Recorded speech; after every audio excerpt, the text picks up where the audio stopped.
Today we're diving into chaos at the highest levels of American power, a healthcare system squeezing families dry, immigration battles tearing the Republican Party apart, and lawsuits that could reshape Silicon Valley forever. Plus, a former British Prime Minister just made a move in Washington that has both sides of the Atlantic on edge, and the climate war between Brussels and the White House is heating up in ways you wouldn't believe. And trust me, the most explosive part? I've saved that for the very end of this episode. I spent years inside one of the biggest, most respected media organizations you can name. I saw firsthand how facts got bent, how narratives got manufactured to serve agendas instead of the truth. I couldn't stomach it anymore, so I walked away. Now I'm here in Europe, independent, unfiltered, and committed to one thing only, bringing you the real story behind the headlines, the connections they don't want you to see. Before we go any further, if you value what we're doing here, hit that like button and subscribe. We work tirelessly to fact-check every claim, to cut through the noise and avoid the fake news that floods your feed every single day. It's hard work, and your support, even just a like or a subscription, means the world. And if you're feeling generous, consider sponsoring this channel. It keeps us independent, it keeps us honest, and it keeps us going. Stick around until the end, because what I'm about to reveal in the final segment will tie everything together in a way that'll change how you see this entire political moment. Let's start with the bombshell that has Washington insiders panicking and scrambling. Elon Musk, the man who promised to tear down government bloat and inefficiency, just walked away from his role at the Department of Government Efficiency, DOGE, on May 28, 2025. And he didn't just leave quietly. He left behind absolute chaos. There's no official successor named, no clear chain of command, and some of his closest allies are now openly defying the White House, refusing to step down. Think about that for a second. The very department created to bring order to federal spending is now in complete disarray.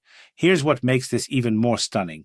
Musk's plan for DOGE wasn't some symbolic gesture. We're talking about projected savings of up to $160 billion in 2026 alone. $160 billion. That's not pocket change. That's the kind of money that could reshape entire federal programs, fund infrastructure, or yes, cut taxes in a way that actually matters to working families. But now, nobody knows who's steering the ship.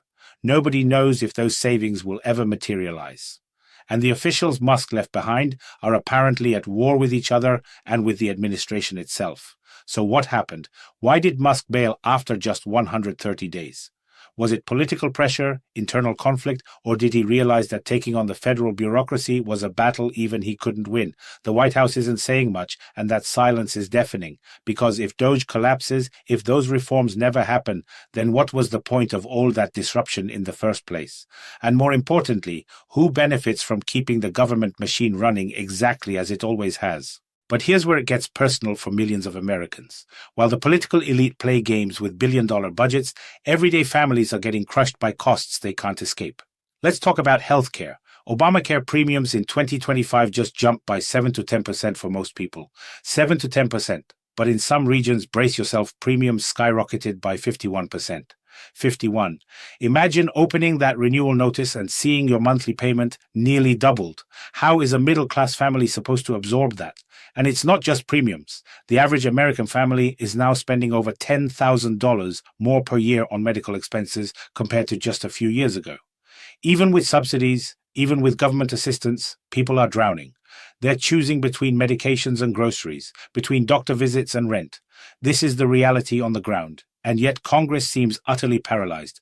Republicans blame Democrats. Democrats blame Republicans. And meanwhile, hospital systems, pharmaceutical giants, and insurance companies are locked in financial wars that drive prices higher and higher while patients pay the price. You want to know what really infuriates me about this? It's not just the cost. It's the lack of accountability. Nobody in Washington is stepping up to explain why this is happening or what they plan to do about it. The anger is building, the frustration is real, and yet the political class acts like this is just another policy debate, not a crisis hitting every kitchen table in America. And if you think this is bad, just wait until you hear what's brewing on the immigration front. Now let's shift gears to one of the most divisive issues in American politics today, immigration. Republican-led operations have launched massive enforcement raids in places like Charlotte and California, resulting in thousands of arrests. Thousands. And here's the part that's causing serious friction even within the Republican Party itself. Many of those arrested have no criminal records, no violent history, nothing beyond their undocumented status. They're workers, parents, people who've been living in the shadows but contributing to their communities for years. Public opinion is turning. According to Gallup, support for this hardline approach has dropped to just 40%. 40. That's a significant slide, and it's not just Democrats who are uncomfortable.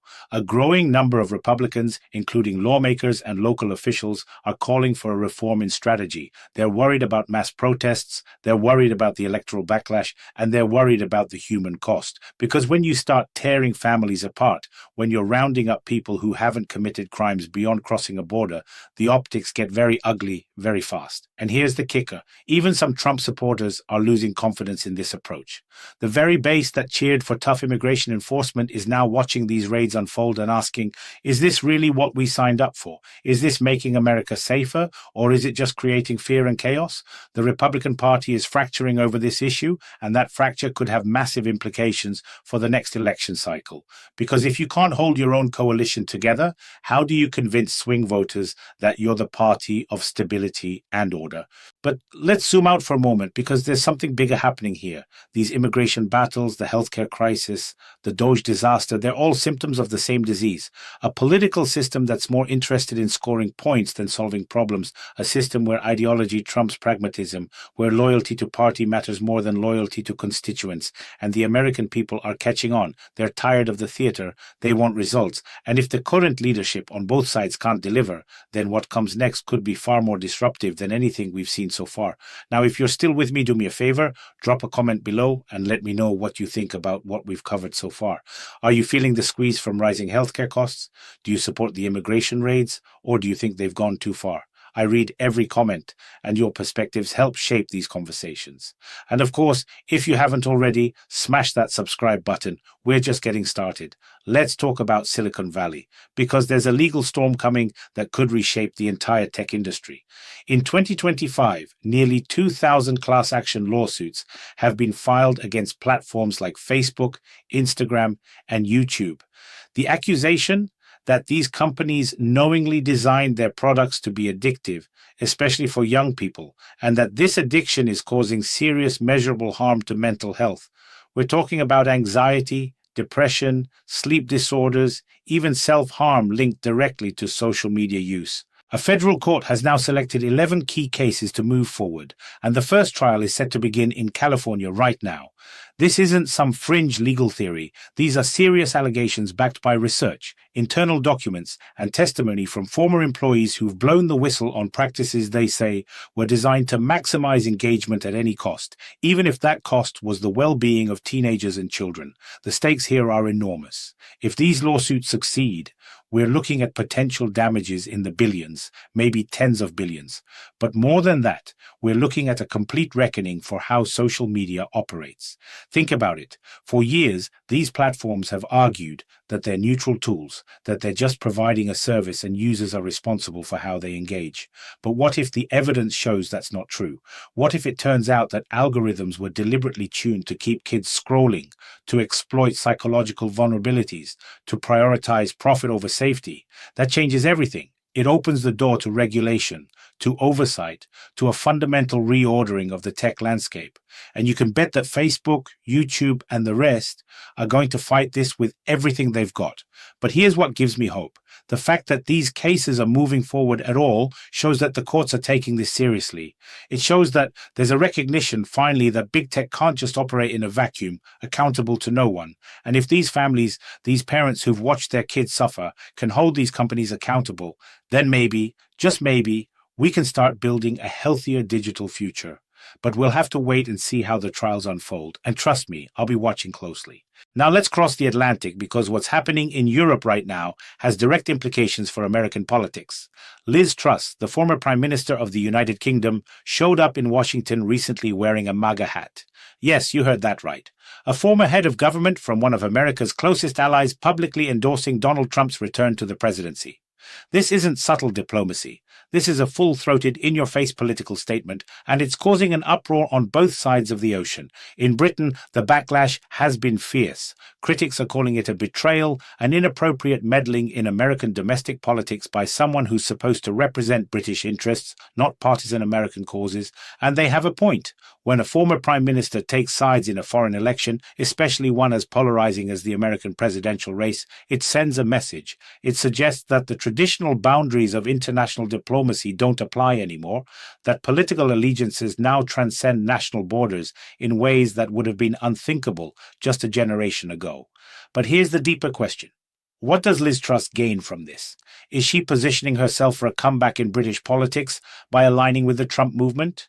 Is she hoping to influence the transatlantic relationship in ways that benefit her vision for Brexit Britain? Or is this just pure ideology, a belief that Trump represents the kind of populist, nationalist politics she supports? Whatever the motive, the optics are explosive. Because if Trump does return to power, and Truss has publicly backed him, that creates a new dynamic between Washington and London, one that could reshape trade, defense, and diplomatic priorities. And speaking of Trump's potential return, the European Union is absolutely panicking over what that could mean for climate policy. The EU's climate commissioner has issued stark warnings that Trump's approach to environmental regulations could cause irreparable damage to global climate reforms. We're talking about billions in lost investments, thousands of jobs at risk, and a rollback of progress that took decades to achieve. Brussels is preparing for a diplomatic confrontation, drawing red lines, and making it clear that they will not accept a return to climate denialism from Washington. But here's the reality. If Trump wins and decides to pull out of international climate agreements again, to roll back emission standards, to prioritize fossil fuels over renewables, what can Europe actually do about it? They can protest, they can impose trade restrictions, they can try to isolate the US diplomatically, but ultimately America is the world's largest economy and its decisions have global consequences. The EU knows this, and that's why the rhetoric is so heated. Because they understand that without American leadership, or at least cooperation on climate, their own efforts become exponentially harder. And this brings us back to a central theme. We're living in a moment where the old rules, the old alliances, the old assumptions about how politics works, they're all breaking down. Liz Truss in a MAGA hat is a symbol of that breakdown. The EU threatening consequences over climate policy is a symbol of that breakdown. And what's happening in America, the chaos at DOGE, the healthcare crisis, the immigration battles, the lawsuits against big tech, all of it reflects a system under immense strain, a system that's being pulled in a dozen different directions by forces that are increasingly impossible to control. So, what does all of this mean? What's the through line that connects Washington's dysfunction, rising costs for ordinary families, immigration crackdowns, legal battles against Silicon Valley, and geopolitical tensions with Europe? It's this. We're watching elites lose their grip. The political class, the corporate giants, the international institutions, they're all scrambling to maintain control in a world that's moving faster and more unpredictably than ever before. The old playbook doesn't work anymore. The public doesn't trust the narratives they're being sold, and the cracks in the system are widening every single day. For everyday Americans, this translates into real, tangible stress. Costs are rising, jobs feel less secure, the future feels more uncertain. The institutions that were supposed to provide stability, government, healthcare, media, are instead sources of frustration and anger. And that anger is bubbling up in courtrooms, in protests, in election results that defy predictions. The question is, where does it go from here? Do we see reforms that address these grievances? Or do we see more chaos, more breakdown, more battles for control that leave ordinary people caught in the crossfire? I don't have all the answers, and honestly, I'm skeptical of anyone who claims they do. But what I can tell you is this. The stories we covered today, they're not isolated incidents. They're interconnected pieces of a larger puzzle, and that puzzle reveals a political and economic system that's at a breaking point. Elon Musk walking away from DOGE without a successor shows that even the most ambitious reform efforts can collapse under their own weight. Healthcare costs spiraling out of control shows that profit motives are driving policy more than public need. Immigration raids tearing the Republican Party apart shows that ideology without compassion creates fractures that can't be papered over. Lawsuits against big tech show that accountability is finally coming. even if it's delayed. And Liz Truss in a MAGA hat, along with the EU's climate warnings, show that the transatlantic relationship is being redefined in real time with unpredictable consequences. So here's my takeaway. Pay attention, stay informed. Don't let anyone, not politicians, not corporations, not even commentators like me, tell you what to think. Look at the facts, follow the money, ask the hard questions. Because the battles we're seeing today are going to shape the world your kids grow up in. And if we want that world to be better, fairer, more accountable, then we have to demand it. We have to hold power to account. We have to refuse to accept the status quo just because it's comfortable or familiar. Before I let you go, I want to say thank you for watching this far. Seriously, it means everything. If you found value in this episode, hit that like button, subscribe to the channel, and share this video with someone who needs to hear it. And if you're in a position to support us financially, consider becoming a sponsor. Your contributions keep us independent, keep us digging, and keep us honest. This is Andrew Meet Rich, reminding you that the truth is out there, but you have to be willing to look for it. Until next time, stay sharp, stay skeptical, and never stop questioning.